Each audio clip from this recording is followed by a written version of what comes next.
Bore da bawb, a chroeso cynnes yn enw'r Arglwydd Iesu Grist. Mewn cyfnod lle mae llywodraethau'r byd yn ymdrechu i ffeindio'r ffordd ymlaen ac i wybod siwd i ymateb a siwd i ddechrau dadgloi y gymdeithas, mae yna gysur yn does i wybod fod ein Dduw ni ar yr orsedd, a fod ein tad ni wrth y lliw, a fod yn rheoli dros y cwbl, a'n bod ni, ei bobl yn ddiogel yn ei ddwylo fe. Felly, gadewch i ni nawr droi ato fe, gadewch i ni geisio yr arglwydd gyda'n gilydd.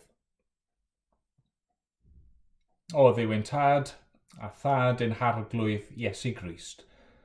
Diolch i am gyfle unwaith eto'r bore yma, i ddod o'th flaen di, i daddoli di, ac i atgoffa'n hunan. O bwy wyt ti? Mae ti yw y Duw sydd yn teyrnasu. Ti yw'r un sydd yn rheoli. Ac os i ni yn bobl i ti y bore yma, trwy ffydd yn yr arglwydd Iesu Grist, rydyn ni'n ddiogel. Does dim byd yn gallu gwahanu ni oddi wrth dy gariad di. Diolch am hyn. Diolch am y cysur, cyson mae hyn yn ei roi i ni. Ac arglwydd ni'n gofyn nawr arna ti nesau ato ni ac i dderbyn ein mawl ni a'n addoliad ni. A mynd bod ni'n dod trwy enw yr arglwydd Iesu Grist. Amen. Amen. Wel, ganwn ni efo'n gilydd am yn can gyntaf ni yn sôn am y ffaith i'r Cristion wrth ddod i adnabod yr arglwydd Iesu Grist, mae popeth arall yn colli ei rym a'i bwysigrwydd o'i gymharu gyda fe. Yr holl bethau sydd ar un adeg mor bwysig, maen nhw'n hanfodol i ni. Ni'n teimlo bod ni'n methu byw hebddyn nhw. Os ni'n cael yr arglwydd Iesu Grist, wel, does dim byd yn cymharu gyda fe. Felly, bydd y geiriau ar y sgrin, gadewch i ni foli yr arglwydd gyda'n gilydd.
Wel, ni am droi nawr at air Dduw, ac mae'n darlleniad ni y bore yma'n dod o Rhefengil yn ôl Ioan, a'r ail bennod, ac adnodau 12 i 22.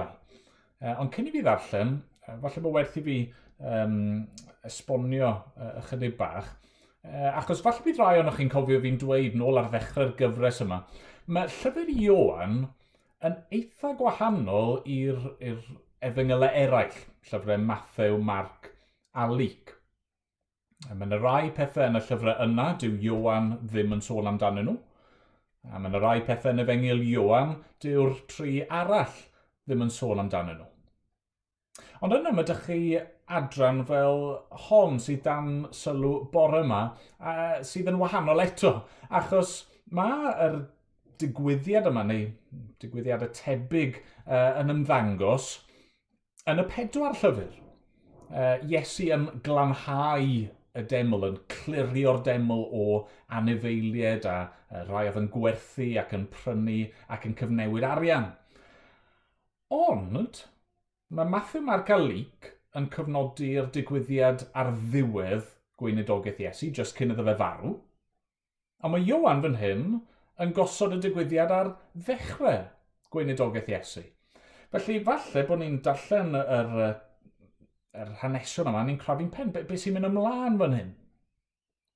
Wel, mae'n cwpl o opsiynau gyda ni, os ydyn ni'n esbonio'r gwahaniaeth yma.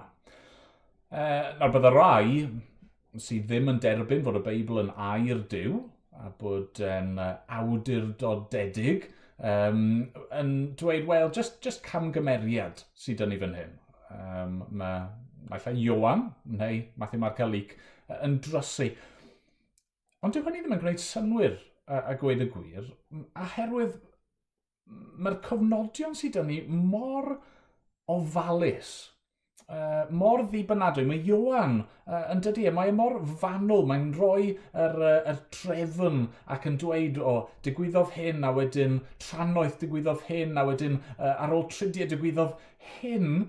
Bydde fe'n rhyfedd os oedd e'n drysu fel yna. Ac mae Ioan wrth gwrs yn ysgrifennu ar ôl y tri arall, a felly os oedd e'n gwneud camgymeriad enfawr fel hyn, bydde fe'n, tu hwnt o dwp. Felly, allwn ni jyst ddim derbyn yr esboniad yna. Bydde rai wedyn yn dweud, wel, mae'n fwy tebygol bod Ioan yn cofnodi'r un ddigwyddiad, ond mae e'n gosod ar ddechrau gweinidogaeth Iesu, ar ddechrau ei lyfr am reswm. Mae'n gwneud yn fwriadol. A mae hynny'n bosib. Ni'n gofod deall fan hyn, bydde hynny ddim yn gamgymeriad, bydde fe ddim yn gelwydd ar rhan Ioan. Bydde fe'n teimlo fel na i ni falle, achos ein confensiwn ni yw, os chi'n ysgrifennu hanes, mae'n rhaid bod yr hanes yn dilyn yn gronolegol, ond bydde'r un confensiwn na ddim wedi bod yn wir ar y pryd. Bydde pobl yn derbyn os ych chi'n ysgrifennu cofnod o fywyd rhywun. Yna roedd na hyblygrwydd yn bosib. Os ych chi eisiau trefnu'r deunydd mwyn gwneud rhyw bwynt diwinyddol neu pwynt symbolaidd mwy. A felly bydd y rhaid dweud bod Ioan fan hyn, mae ganddo fe reswm dros osod yr hanes yma ar ddechrau gweinidogaeth Iesu yn hytrach nag ar y diwedd fel y lleill. Fi'n credu fod yr esboniad yn llawer fwy syml na hynny. Fi'n credu fod 2 ddigwyddiad tebyg iawn i'w gilydd, ond ar adegau gwahanol. Un fan hyn, mae Ioan yn cyfnodi ar ddechrau gweinidogaeth Iesu, a'r llall, fel mae Mathew, Marc a Luc yn cyfnodi ar ddiwedd ei weinidogaeth e. Nawr falle bod chi'n meddwl, wel, mae hwnna jyst yn swnio'n rhyfedd. Siwr gallai Iesu fod wedi gwneud yr un peth ddwywaith, neu pam bydde Iesu'n gwneud yr un peth fwy neu lai ddwywaith?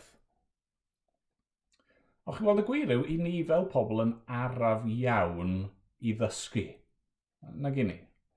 Os ni'n onest, i ni angen clywed yr un pethau dro ar ôl tro ar ôl tro. Ac yn aml iawn, I ni meddwl ni wedi dysgu rhywbeth, ond yna i ni yn gorfod cael ein cywiro eto. Mae llawer o bobl wedi bod yn gobeithio, na fe, ar ôl y lockdown, ar ôl yr newidiadau mawr sydd wedi digwydd yn ein cymdeithas ni, bydd popeth yn newid. Bydd dim byd yr un fath. Fyddwn ni'n dechrau nawr ar ryw oes air, neu falle oes werdd yn ein cymuned a'n cymdeithas ni, a bydd yna bob math o newidiadau positif yn dod o hyn i gyd. Wel, gobeithio. Fi wir yn gobeithio bydd hynny'n digwydd, ond y tebyg yw bydd hi ddim yn hir iawn ar ôl i'r lockdown orffen nes bod pobl yn mynd nôl i'w un hen batrymau. Dyna effaith ein natur pechadurus ni. Heblaw bod Dduw yn dod ac yn newid ni, tu fewn, newid ein calon ni. I ni wastad yn mynd i fynd nôl i'r un ffordd hunanol pechadurus. A felly, fod Iesu fan hyn yn gwneud y peth trawiadol, grymus yma, dyw e ddim yn syndod, neu dylsa hi ddim fod yn syndod fod y bobl yn fuan iawn di mynd nôl i'w hen ffyrdd nhw. Wel, nawn ni ddarllen dyn gilydd felly. Ioan pennod 2, dechrau'n adnod 12. Wedi hyn, aeth Iesu a'i fam a'i frodyr a'i ddisgyblion i lawr i Gapernaim, ac aros yno am ychydig ddyddiau. Roedd Pasg yr Iddewon yn ymyl, ac aeth Iesu i fyny i Jerusalem. A chafodd yn y deml y rhai oedd yn gwerthu uchen a defaid a cholomenod a'r cyfnewidwyr arian wrth ei byrddau. Gwnaeth chwip o gordeni a gyrrodd hwy oll allan o'r deml, y defaid a'r uchen hefyd. Taflodd arian man y cyfnewidwyr ar chwal a bwrw ei byrddau wyneb i weired. Ac meddai wrth y rhai oedd yn gwerthu colomenod, ewch ar rhain oddi yma. Peidiwch a gwneud tŷ fy nhad i yn dŷ masnach. Cofiodd ei ddisgyblion eiriau'r ysgrythyr, bydd sêl dros dy dŷ di yn fy ysu. Yna heriodd yr Iddewon ef, a gofyn, pa arwydd sydd gennyt i'w ddangos i ni, yn awdurdod dros wneud y pethau hyn? Atebodd Iesu hwy, dinistriwch y deml hon, ac mewn tridiau fe'i codaf hi. Dwedodd yr Iddewon, 6 blynedd a 20 by'r deml hon yn cael ei adeiladu, gawi ti'n mynd i'w chodi mewn tridiau? Ond sôn yr oedd ef am deml ei gorff. Felly, wedi iddo gael ei gyfodi oddi wrth y meirw, cofiodd ei ddisgyblion iddo ddweud hyn, a chredasant yr ysgrythyr ar gair yr oedd Iesu wedi ei lefaru. Wel, diolch i Dduw am ei air. Amen. Nawn ni weddio dyn gilydd, nawn ni droi at yr arglwydd mewn gweddi. O Dduw ein tad ni, yn diolch i ti yn awr am dy air di. Ac fod na llawer yn bychanu y Beibl ac yn gwawdio unrhyw un sydd yn ei dderbyn e ac yn ei gredu e, o arglwydd i ni yn derbyn ac yn credu mae dyma yw dy air di. Ac arglwydd ni'n diolch wrth i ni nesau ata ti mewn ffydd. Ac wrth i ni ddarllen dy air di, rwy ti yn siarad â ni. Dad, ni'n diolch gweitha pob ymdrech i chwilio am gamgymeriadau neu anghysondebau neu gwrthweid yn y Beibl fod pob ymdrech wedi methu.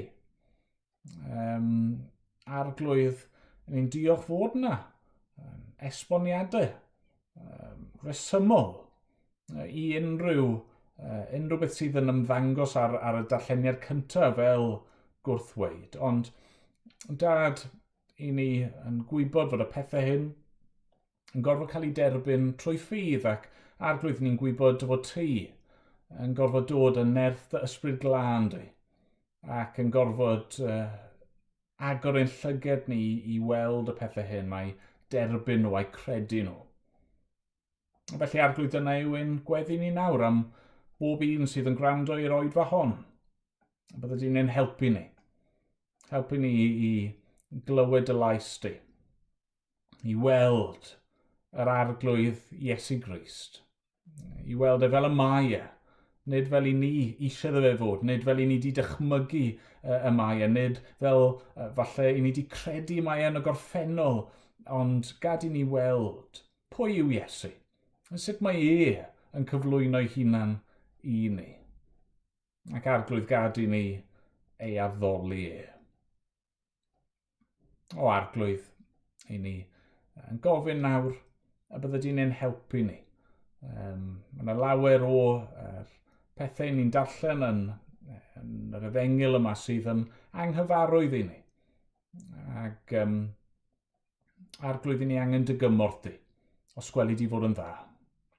Dad, ni'n gweld yr amser yn mynd yn hir nawr. Ac yn gwybod fod llawer ohono ni yn unig.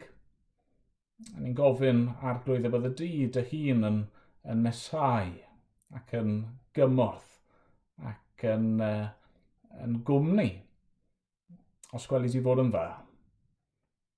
Dad, clyw ein gweddi ni nawr ni'n parhau weddio dros rannau hynny o'r byd lle mae'r dioddau cymaint yn waith arglwydd. Mae yna llai o freintiau a llai o fanteision cymdeithasol. Mae yna llai o ysbytau a cymaint o bobl heb fwyd a heb gartrefu ag arglwydd ni'n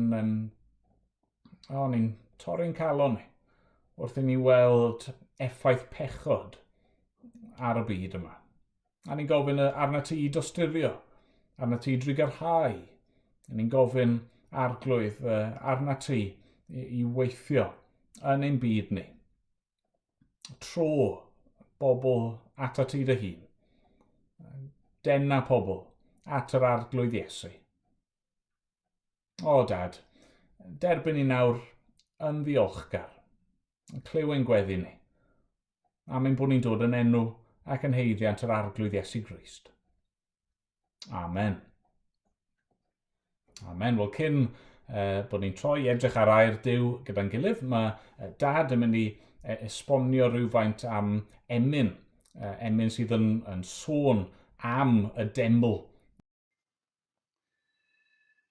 Os ydych chi'n mynd ar y ffordd o Lambed i Aberystwyth, yn lle mynd trwy Aberaeron ar yr Hewl Fawr, mae modd i chi dorri ar dros gwlad a mynd trwy bentre Talsarn a wedyn dros Trichrug ac disgyn i lawr wedyn i Landrystyd.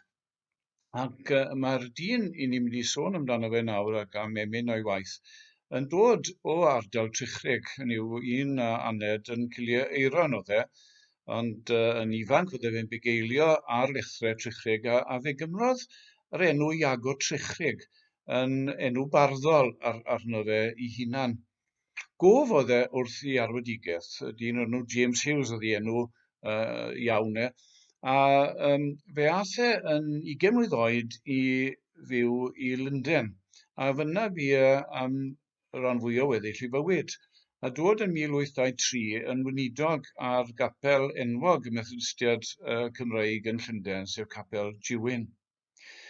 Nawr mae Iago Trichrug yn fwyaf adnabyddus fel esboniwr. Fe gyhoeddodd esboniad ar y Beibl yn argraffiad sydd gen i yn 4 cyfrol trwchus iawn.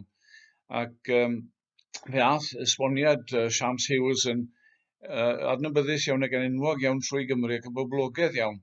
A fydde i weld yslyfau dydd ar lawer aelwyd yng Nghymru ynghyd â'r Beibl ei hunan wrth gwrs a geiriadur Thomas Charles o'r Bala. Wel, yn ogystal â bod yn esbonio'r yr oedd Iago Trichrug yn sgwennu emynau a barddoniaeth.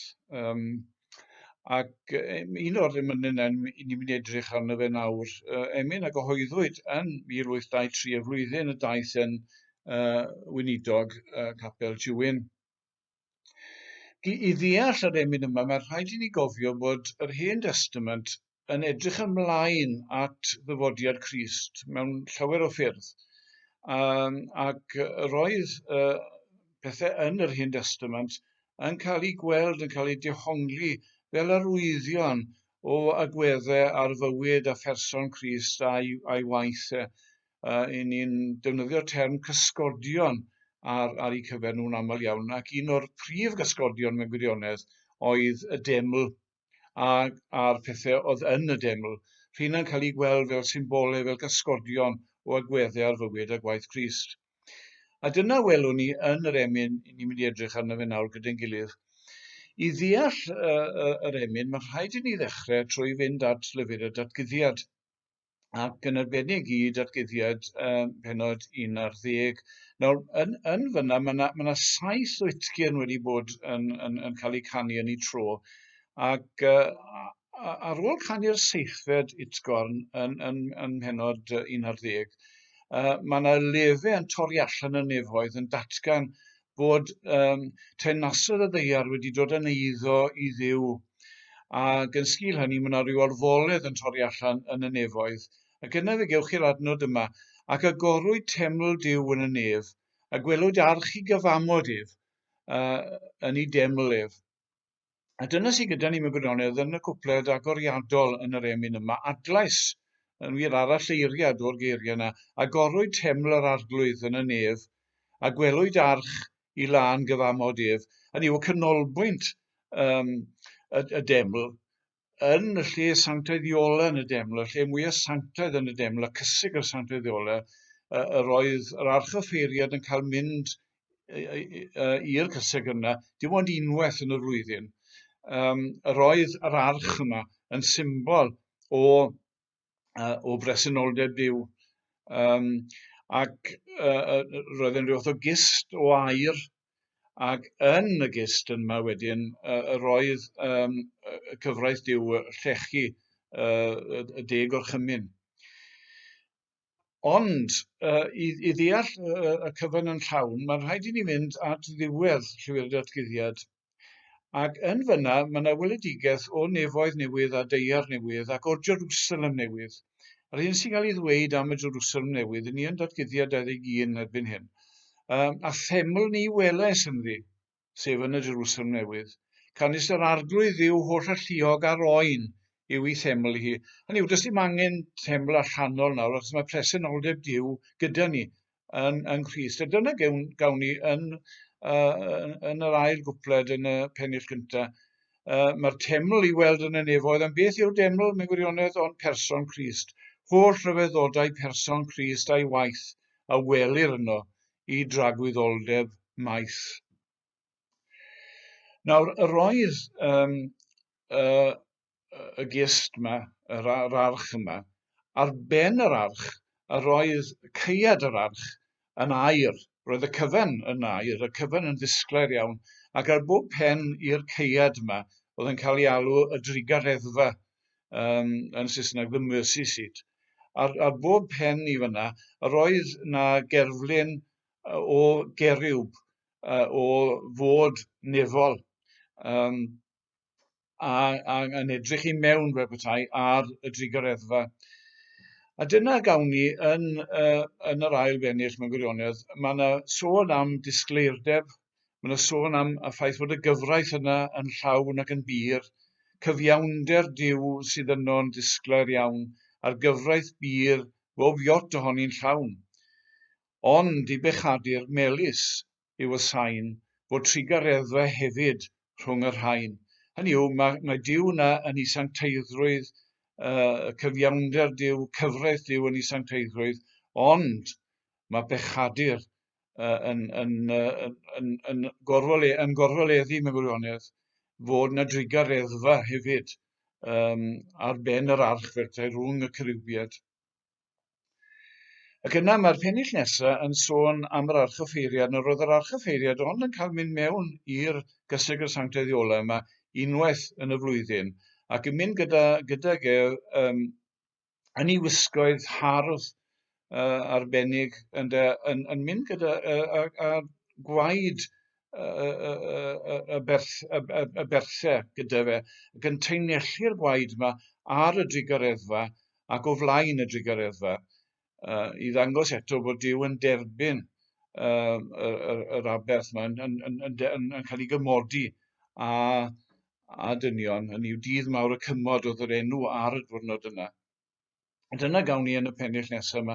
Mae'r archoffeiriad yn teinellu'r gwaed mewn gwisgoedd sanctaidd lleision hyd i draed, o fewn y llen sancteiddia flis y nef, ac enwau'r llwythau ar ei ddwyfron ef. Hynny yw, roedd enwau 12 llwyth Israel wedi cael ei sgrennu ar ddwyfron wisg yr archoffeiriad. Ac beth sydd gyda ni fan hyn wrth gwrs yn nawr yw Crist mewn gwirionedd yr archoffeiriad yn mynd mewn i sancteiddia flis y nef ei hunan, ac enwau bobl ar ei ddwyfron e. Mae'r llwythau Israel nawr wedi mynd i gynrychioli yr Eglwys, bobl Crist, bobl Dduw, pawb sydd yn ymddiried yn Crist am ei hachodwriaeth. Ac yna, ar ôl disgrifio yr arch a'r drigareddfa a gwaith yr archoffeiriad, mae'r ddau bennill ola nawr yn troi at effaith hynny i gyd ar y pechadur, a'r golledig ddyn fel mae'n cael ei alw. Priodolaethau'r nefoedd yn gytun. Hynny yw, mae Dduw, mae nodweddion cymeriad Dduw i ddoethineb, i allu, i fawredd, i gyfiawnhad ac yn y blaen, yna i gyd, ei gyfiawnder mawr, ei sancteiddrwydd mawr, ond beth mae'n wneud? Mae'n gwenu ar golledig ddydd, llinell ryfeddol iawn mewn gwirionedd. Y Dduw yma sydd mor sanctaidd fel Dduw ddim yn gallu edrych ar bechod, yn nawr yn gwenu ar bechaduriad oherwydd gwaith yr archoffeiriad mawr, oherwydd gwaith Crist ei hunan. Ac yna ni'n cael y llinellau hyfryd yma wedyn. Mae hedd yn awr o'r nef i'r llawr yn llu, a noddfa, hynny yw, diogelwch, lle o ddiogelwch, a noddfa gref o fewn y nef i ni. A mae'r seiniau yna, yr odli a'r cyflethreni, mae gyd yn cyfleu yn hyfryd iawn, y math o gitsgod nawr sydd rhyngon ni a Dduw, a'r hedd sy'n nawr rhwng y pechadur a'i Dduw oherwydd gwaith Crist. Hynny yw, mae yna orfoledd yn dos, mae'r seiniau yn creu rhyw awyrgylch o orforedd trwy'r cyfan. Ac yna mae'r pennill ola yn pwysleisio pwy yw yr arch a drigareddfa. Yn wir, pwy yw'r archoffeiriad a'r deml sef Crist ei hunan. Crist ydyw'r arch a'r drigareddfa'r had. Yn enw hwn anturion at y tad. Hynny yw, ni'n gallu mynd nawr yn hyderus i bresenoldeb Dduw oherwydd gwaith Crist. Ei gwaith y drigareddfa'r had, hynny yw, y gras, mae'r cariad, y tregaredd sy'n dod i ni, yn rhad i ni, dim ond i ni gredu ac ymddiried yng Nghrist. Fe wrendi gwyn bechadur heb i ladd. Nawr, roedd yr arch yn cael ei ystyried yn rhywbeth mor sanctaidd, yn symbol o sancteiddrwydd Dduw. Fel os o'n nhw'n gorfod cludo'r arch o gwbl, ro'n nhw'n gorfod rhoi gorchydd dros yr arch, oherwydd oedd hyd yn oed edrych ar yr arch yn gallu peri cael eich lladd. Ond yn nawr, mae Crist yn gwrando ar gwyn bechadur heb i ladd. Hynny yw, mae yna groeso yn y nefoedd nawr i bechadur, groeso i bresenoldeb Dduw sanctaidd i bechadur trwy Crist a'i waith e. Fe gymer blaid yr enaid isel radd, yr un sy'n dod ato fe mewn edifeirwch a ffydd. Fe gymer blaid yr un yna. Wel, mawl i Dduw yn wir am Grist a'i waith a'i achodwriaeth.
Felly, os oes Beibl dych chi, trowch i'r adran ddarllenon ni yn gynharach.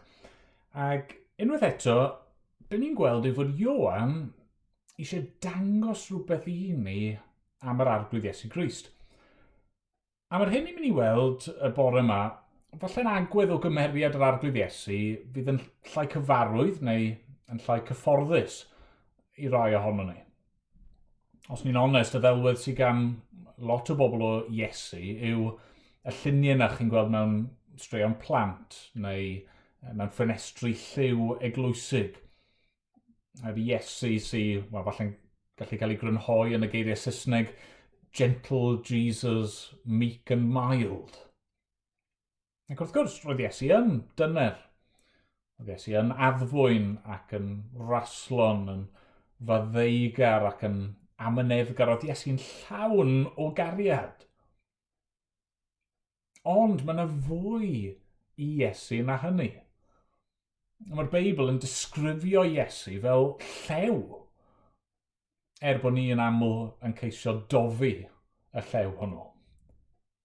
A felly wrth i ni ddod i'r hanes yma, lle mae Iesu yn creu chwip o gordeni ac yn gyrru pobl ac yn efeiliad allan o'r deml, yn troi byrddau wyneb i weired, falle bod yna rhan ohoni sydd yn mynd yn anghyfforddus. Falle bod yna rhan ohoni sydd hyd yn oed yn ymateb trwy ddweud, sa'n hoffi'r Iesu yma, nid dyna'r Iesu fi'n credu ynddo fe. Sa'n hoffi Iesu sydd yn barnu, yn cyryddu, yn cosbi. Wel, os mae fel na chi'n ymateb, yn agored neu yn dawel fach yn eich calon chi, gai awgrymu falle bod chi ddim yn credu yn yr Iesu go iawn. Falle bod chi fel y bobl yma, yn y deml y diwrnod hwnnw. Chi wedi troi adnabod y Dduw byw yn rhywbeth rhagrithiol. Rhywbeth cymdeithasol, diwylliannol, traddodiad, jyst rhyw adloniant, rhywbeth i'w wneud o wythnos i wythnos. Ac os mae dyna lle i ni arni, os mae dyna'r cwbl yw ein perthynas ni gyda Dduw, yma yr arglwydd Iesu ei hun am ein herio ni. Mae eisiau ni ailfeddwl y ffordd i ni'n ei weld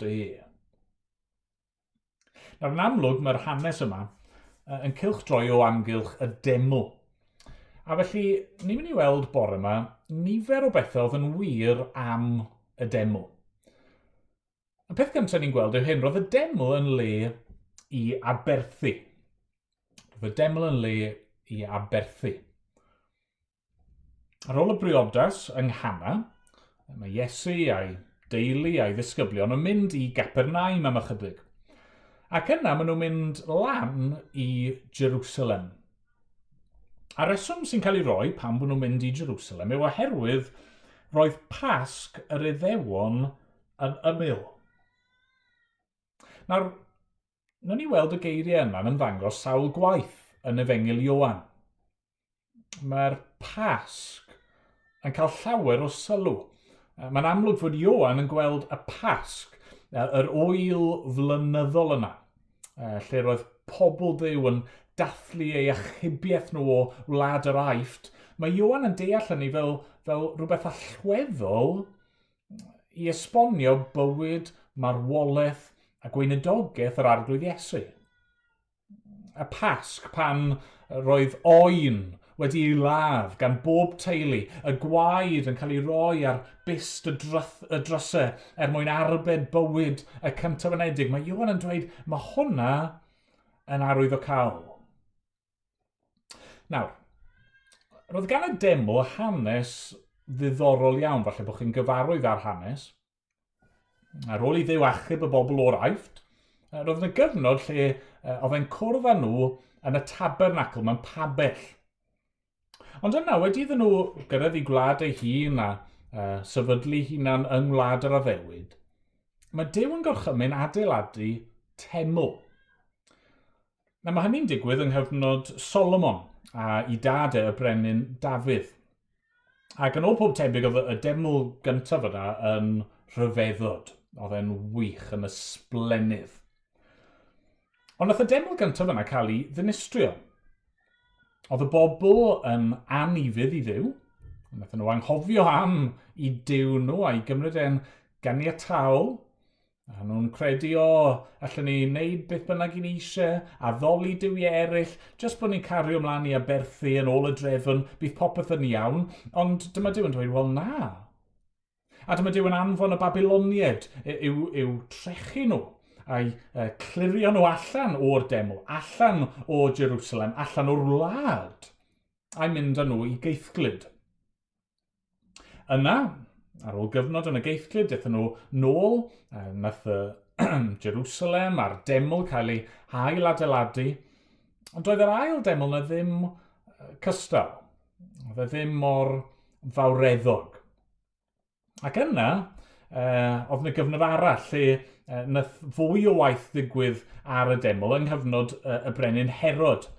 Yna pam yn adnod 20, mae'r Iddewon yn sôn am y 6 blynedd y 20 bydd deml hon yn cael ei adeiladu. Mae'n amlwg oedd y gwaith wedi bod yn mynd mlaen am yr amser yna a dal heb ei orffen.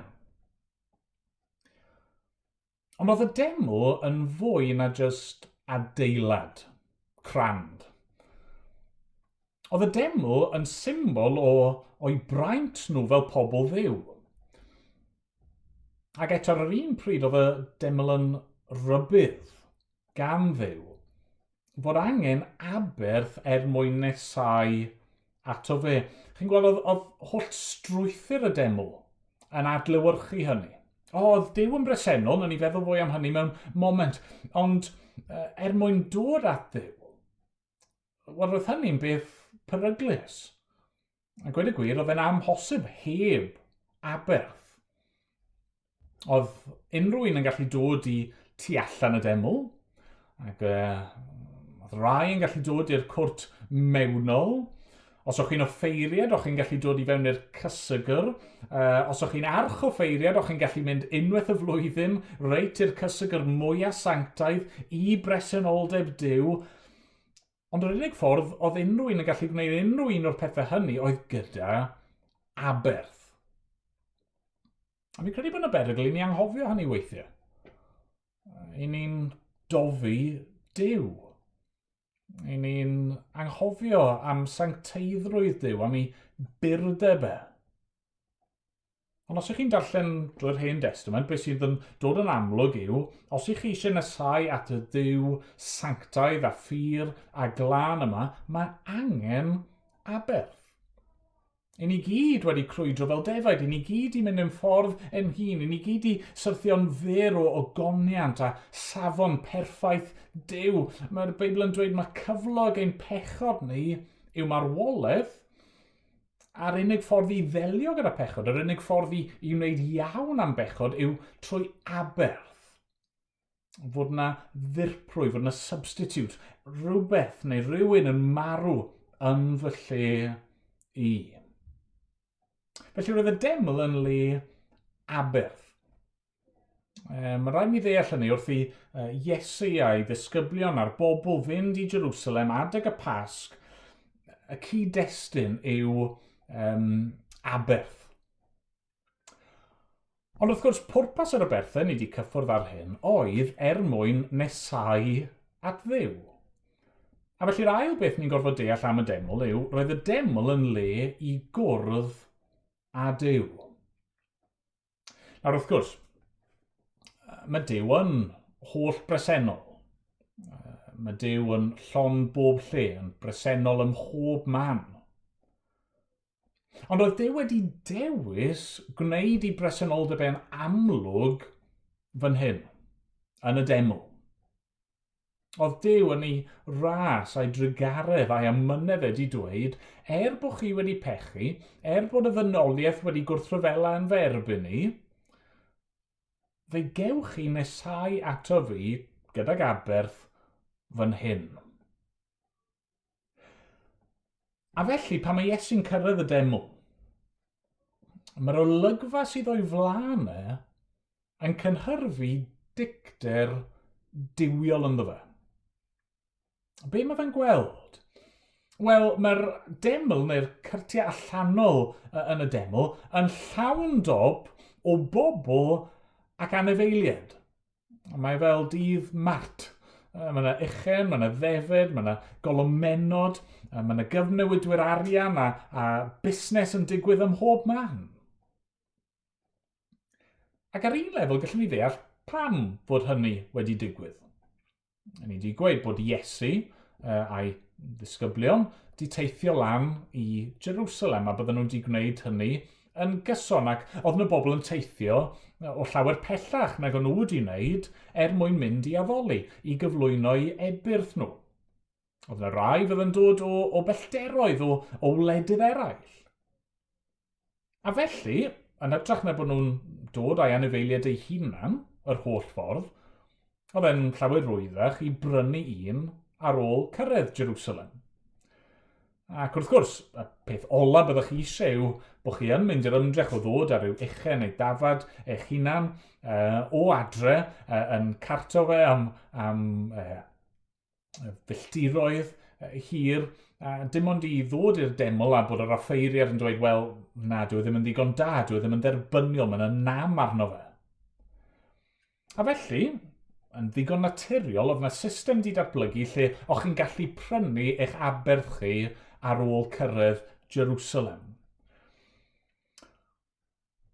Ac wrth gwrs, ar ben hynny, bydden y bobl yn dod o wledydd eraill ac mwyn prynu anifel, oedd angen cael yr arian cywir. Falle bod ganddyn nhw arian o wledydd gwahanol ac oedd angen i gyfnewid e. Oce, digon teg.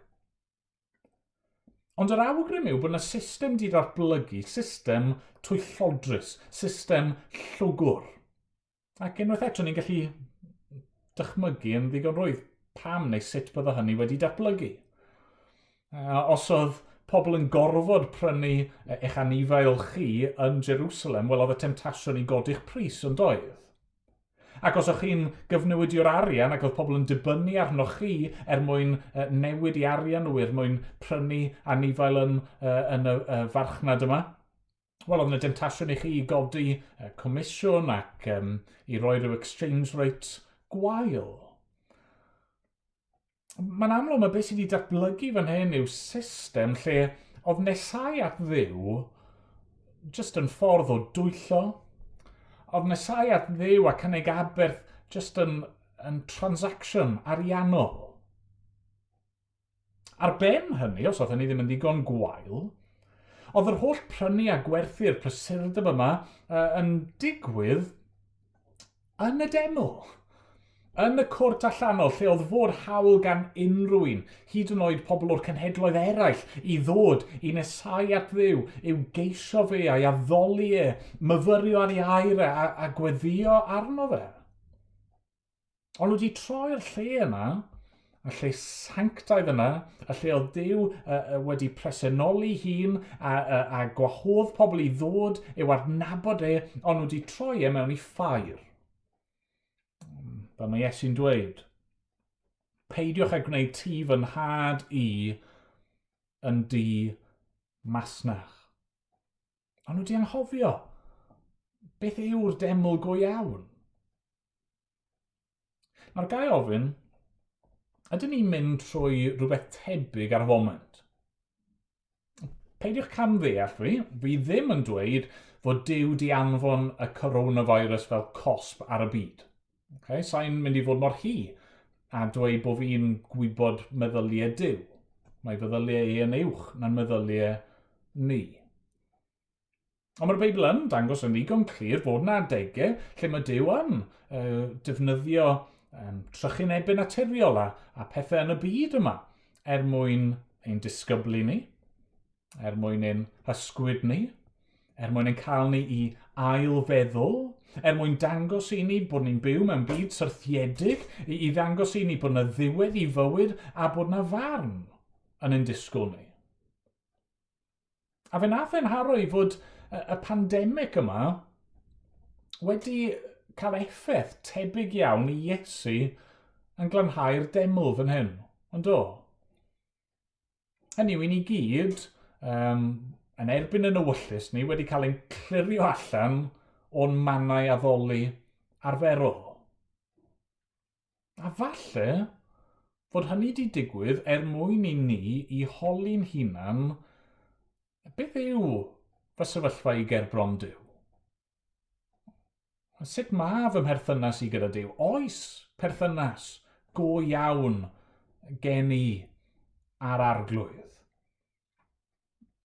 Ydw i just fel y bobl yma oedd yn mynd lan i Jerusalem, adeg y Pasg, adeg y gwyliau eraill, just troi lan gyda'i anifail neu gyda'i arian nhw ac yn mynd trwy'r mosiwns, gwneud i busnes ac yna mynd getre. Ydyn ni fel yna? Efer cwbl yw bod yn Gristion i rai ohono ni yw bod ni'n mynd trwy'r motions, ydy mynd i'r capel just yn ffordd o gymdeithasu ac cael ein diddanu. Fi yn teimlo bod llawer ohono ni falle'n cael ein dylanwadu gan yr consumer culture ni'n perthyn iddi. Ac mae bod yn Gristion a mynd i'r capel di troi yn rhywbeth i ni'n i'w wneud, ni'n troi lan os i ni'n cael gwneud, i ni'n eistedd lawr, ni'n sefyll i ganu, ni'n mynd trwy'r motions i gyd yn wneud y pethau yna sy'n ddisgwyliedig ohono ni. Falle bod ni hyd yn oed yn rhoi rhyw gyfraniad bach yn y casgliad, ni'n talu'n pris mynediad fel petai, ni'n cynnig ein aberth wythnosol ni, neu blynyddol ni, ac yna mynd getre a na fe. Gai ofyn, ydy Iesu trwy'r sefyllfa bresennol yma yn ceisio dangos i ni fod yn fwy? Ydy troi ein bywydau ni ben i weired mwyn dangos i ni, wel na, dwi ddim yn ddigon. Just i ddod ag cynnig rhyw aberth, cynnig ein bywyd ni ag mynd trwy'r motions ac yna mynd adre. Dyw hynny ddim yn ddigon. Mae'n amlwg bod yna fwy i'r deml nag oedd y bobl yn sylweddoli. Yna'r peth ola ni am i weld bore yma. Trydydd pwynt yw hyn. Roedd y deml yn gysgod o gorff Crist. Mae Iesu fan hyn yn cyflawni nifer o broffwydoliaethau. Yr un cyntaf mae'n cyflawni, falle bod e'n llai amlwg, yw yn Malachi pennod 3, adnod 1 i 3.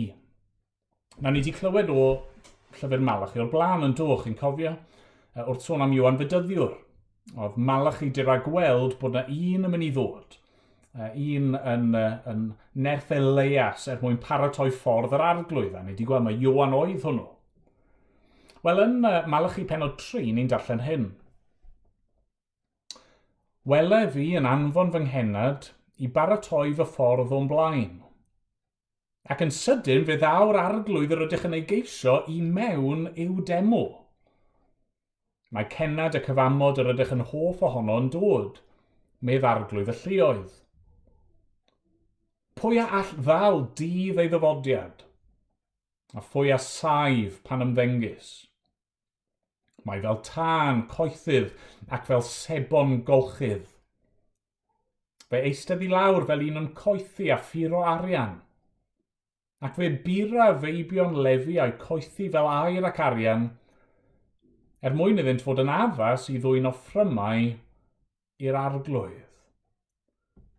Fan hyn mae Iesu yn ymddangos yn y deml, mae'n dangos pwy yw fe yw yr arglwydd.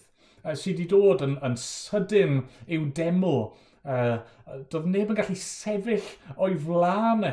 Mae wedi dod mwyn puro a glanhau ac mwyn creu pobl sydd yn gallu addoli Duw yn gywir.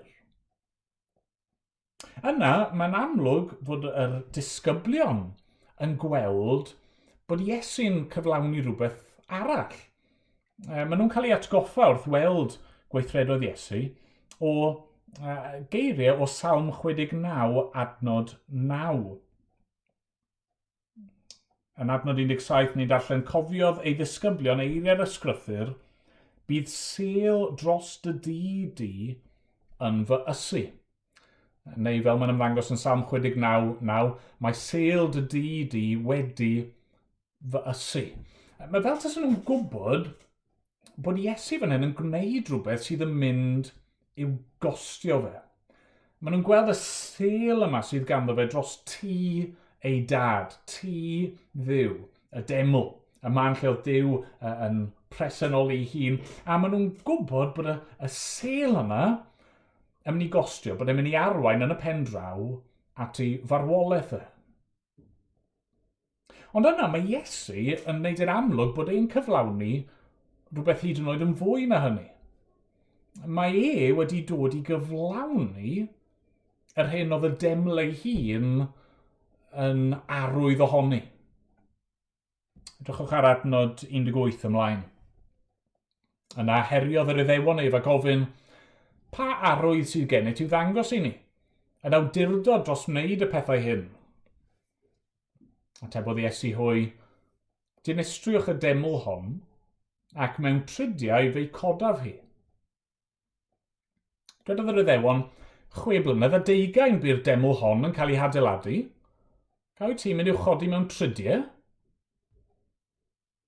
Ond sôn yr oedd ef am deml ei gorff. Mae'r arweinwyr crefyddol yma yn amlwg yn deall bod Iesu yn arwyddo diwedd y deml, diwedd y drefn aberthol, a felly maen nhw eisiau arwydd ganddo fe o'i awdurdod. Pa hawl sydd gen ti i'w wneud hyn? Nawr gallwn ni ddadle fod Iesu wedi rhoi arwydd iddyn nhw'n barod yn do. Yn y ffordd nerthol, rhyfeddol, mae wedi llwyddo i yrru pawb a phopeth allan. Ond mae Iesu'n dweud fan hyn, wel fe gewch chi arwydd, dinistriwch y deml hon, ac mewn tridiau fe'i codaf hi. Dyn nhw ddim yn deall be mae Iesu'n golygu, ond mae Iesu yn dweud rhywbeth rhyfeddol fan hyn. Be mae'n dweud yn y bôn yw, mae fe yw y gwir deml. Yr adeilad yna oedd mor wych, mor bwysig iddyn nhw. Yr adeilad yna oedd yn ganolbwynt i'w bywydau nhw, holl drefn o aberthau, yr offer, y gwisgoedd, yr archoffeiriad, popeth arall. Mae Iesu'n gweud, mae hynny i gyd wedi bod yn paratoi ato fi, yn pwyntio ato fi. I fi wedi dod mwyn i'r drefn yna i ddod i ben. Dyma'r arwydd gewch chi, dinistriwch y deml hon fy nghorff i, a mewn tridiau fe'i codaf fi. Mae ddangos trwy atgyfodi ar y trydydd dydd, pwy ydw i. Trwy aberth Iesu ar y groes, bydde dim angen uchen, neu dafad, neu colomen, neu unrhyw aberth arall, byth eto, oherwydd byddai ei un aberth yn ddigonol. Trwy aberth Iesu ar y groes, i ni yn gallu nesau at Dduw, dod at yr Arglwydd, yn hyderus, achos ni ddim yn dod yn ein nerth ein hun. Ni'n dod trwyddo fe. Ond i'r Cristion mae'n rhywbeth hyd yn oed dyfnach, hyd yn oed fwy ryfeddol fan hyn.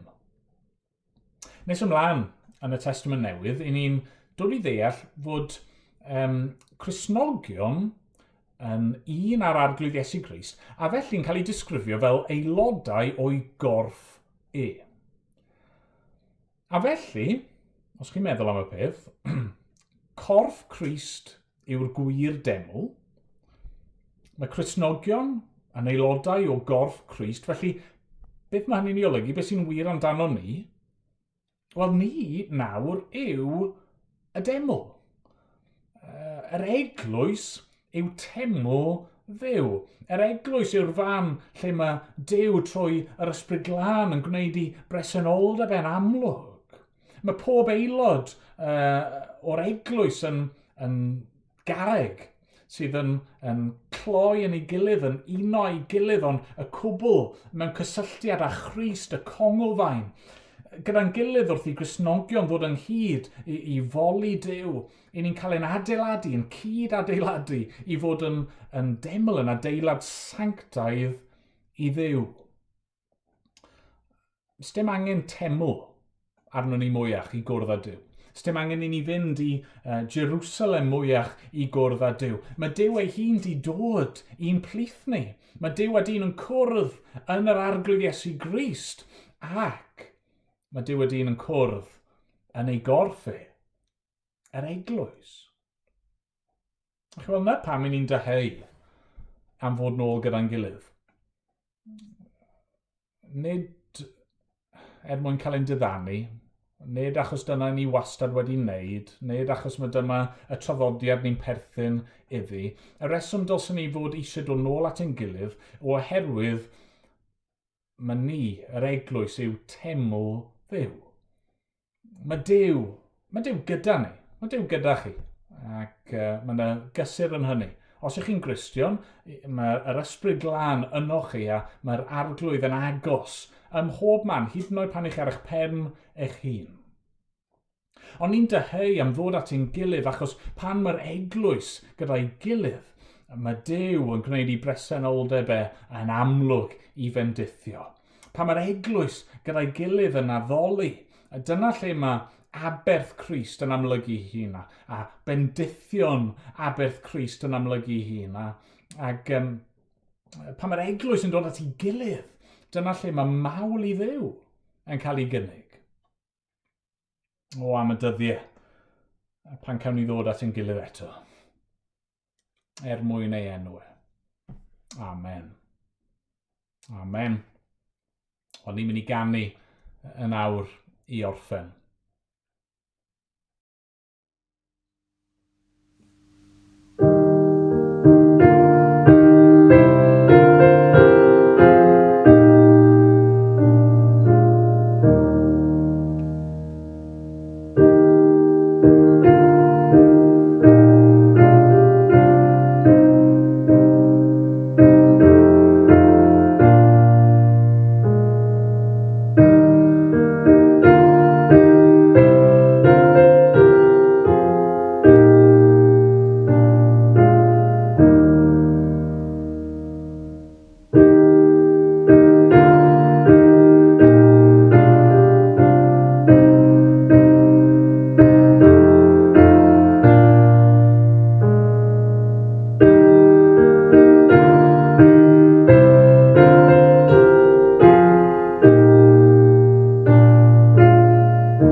Wel, diolch i chi eto am ymuno â ni, ac ni'n gweddïo nawr fel eglwys. Bydd pob un sydd wedi gwrando ar y geiriau hyn nawr yn ymwybodol o yr arglwydd yn gweithio yn eich bywyd chi, yn eich calon chi. Diolch bod e'n cynnig ei hun i ni, ac yn addo bod yn agos at bob un sydd yn ei geisio fe. Llun ni droi ato fe nawr, na ni weddïo. Arglwydd a wneud i'n caniatáu ni nawr i ddod ata ti. Heb unrhyw ragryth, heb unrhyw elfen o grefydd oer, traddodiad, di-feddwl. Arglwydd, helpa ni dy geisio di nawr o waelod ein calon ni, yn ddifrifol, yn onest. O dad, i ni'n nesau at y ti ac arglwydd, i ni'n gwybod bod na ddim un aberth sydd yn gallu delio â'n pechod ni yn iawn, ond aberth yr arglwydd Iesu. Diolch bod yr aberth yna wedi gynnig unwaith ac am byth. Diolch bod ni nawr yn gallu mwynhau dy bresenoldeb di, dy gariad di trwyddo fe. Diolch, fod gennym ni nawr dy bobl di y fraint o fod yn deml i'r ysbryd glân. O arglwydd, bydd yn agos felly at bob un ohono ni. Derbyn ni nawr, yn ddiolchgar. Amen bod ni'n dod yn ei enw i. Amen. Amen.